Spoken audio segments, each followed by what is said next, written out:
لا إله إلا الله محمد رسول الله لا إله إلا الله محمد رسول الله لا إله إلا الله محمد رسول الله. السلام علیکم ورحمۃ اللہ وبرکاتہ.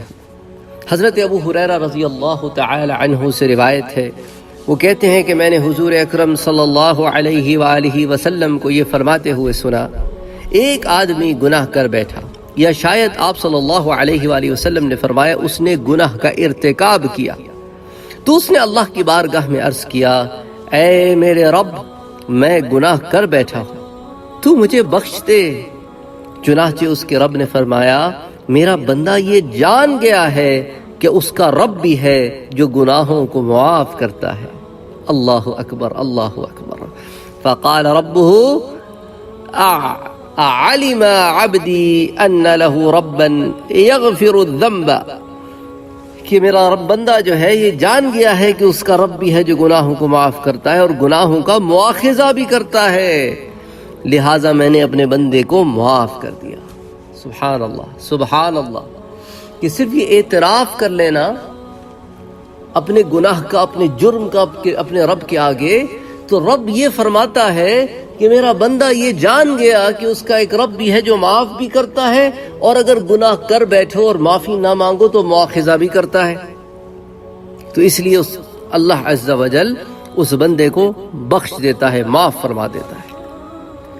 اچھا آگے سنیں. اس کے بعد جب تک اللہ نے چاہا وہ گناہ سے باز رہا. اب اس سے مراد یہ نہیں ہے کہ اللہ عز و جل معاذ اللہ، اللہ کی پناہ، اس کو گناہ کی طرف راغب کرتا ہے. اب اللہ تعالیٰ کی رحمت میں جب تک وہ ہوتا ہے گناہوں سے رکا رہتا ہے. پھر جب انسان خود کو اللہ کی رحمت سے دور کر دیتا ہے تو پھر وہ گناہ میں مبتلا ہو جاتا ہے. تو یہ ہمارا ذاتی عمل ہے. اللہ تعالیٰ اپنی رحمت سے کسی کو دور نہیں کرتا، ہم اپنے عمل سے اس کی رحمت سے دور ہو جاتے ہیں.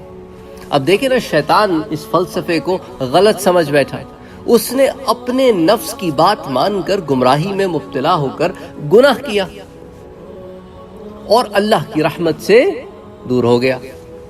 اور جب اللہ کی رحمت سے دور ہو گیا تو ضد میں آ گیا، بجائے اس کے کہ معافی مانگتا کہ اچھا میں اب اولاد آدم کو بھی اس رحمت سے دور کرنے میں لگ جاؤں گا اور آگے پیچھے دائیں بائیں ان کے راستوں میں بیٹھ کر انہیں ان گمراہیوں میں مبتلا کروں گا. تو اب جب تک اللہ نے چاہا وہ گناہ سے باز رہا، پھر اس شخص سے گناہ ہو گیا اور اس نے گناہ کا ارتکاب کیا، تو وہ بارگاہ الہی میں عرض گزار ہوا کہ اے میرے رب، میں گناہ کر بیٹھا ہوں، یا کہا مجھ سے گناہ ہو گیا ہے، تو مجھے بخش دے. اللہ تعالیٰ فرماتا ہے، میرا بندہ جانتا ہے کہ اس کا رب بھی ہے جو گناہ معاف کرتا اور اس کا مواخذہ بھی کرتا ہے، لہٰذا میں نے اپنے بندے کو بخش دیا. پھر جب تک اللہ نے چاہا وہ گناہ سے باز رہا، پھر اس نے گناہ کیا، یا شاید حضور نے یہ کہا کہ اس سے گناہ ہو گیا، آپ صلی اللہ علیہ وآلہ وسلم نے فرمایا کہ وہ پھر عرض گزار ہوا، اے میرے رب، مجھ سے گناہ ہو گیا ہے، یا کہا کہ میں ایک اور گناہ کر بیٹھا ہوں، تو مجھے بخش دے.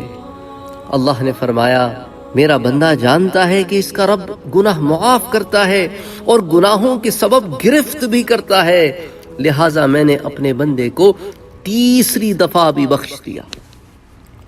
اب کوئی یہ گمان نہ کہے کہ یہ صرف 3 دفعہ ہی ہوتا ہے.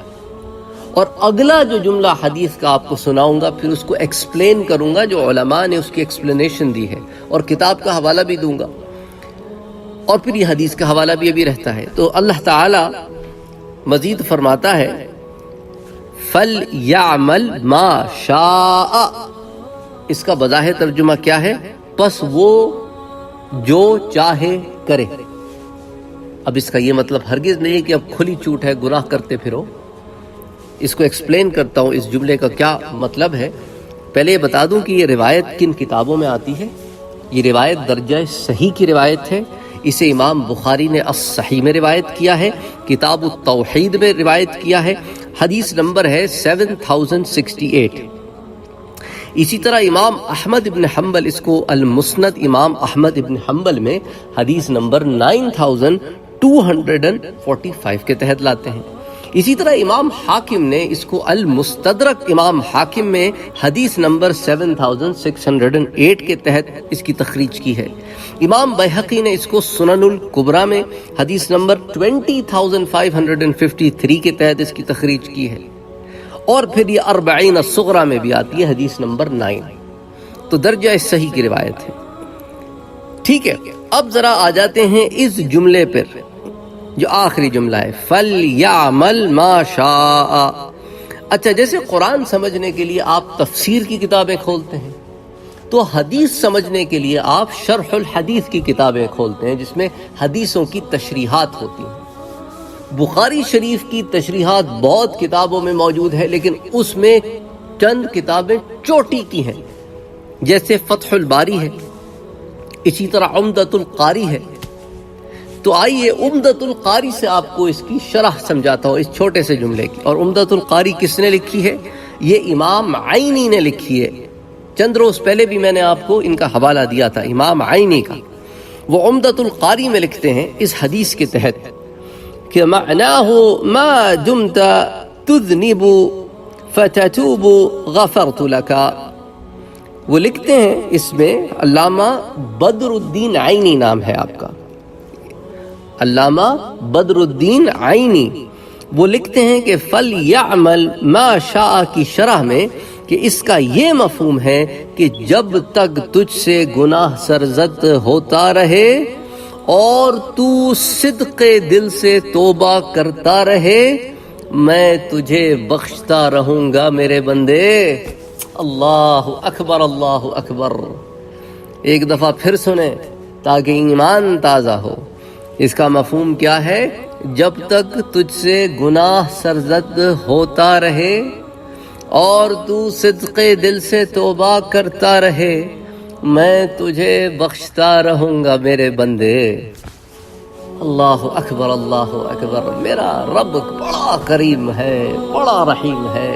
تم آؤ تو صحیح نا اس کی طرف، فَسَارِعُوا، دوڑو اس کی مغفرت کی طرف تاکہ وہ ان جنتوں میں داخل کرے۔ اللہ تعالی ہم سب کے گناہوں کو بخش دے، ہمیں معاف کرے، اور ہمارے آخرت کے اور قبر کے اور آنے والے تمام مراحل کو، چاہے دنیا کے ہوں کہ آخرت کے ہوں کہ عالم برزخ کے ہوں، ان کو آسان کرے اور ہر مشکل سے ہمیں بچائے اور جنت الفردوس میں داخل فرمائے۔ وما علینا الا البلاغ۔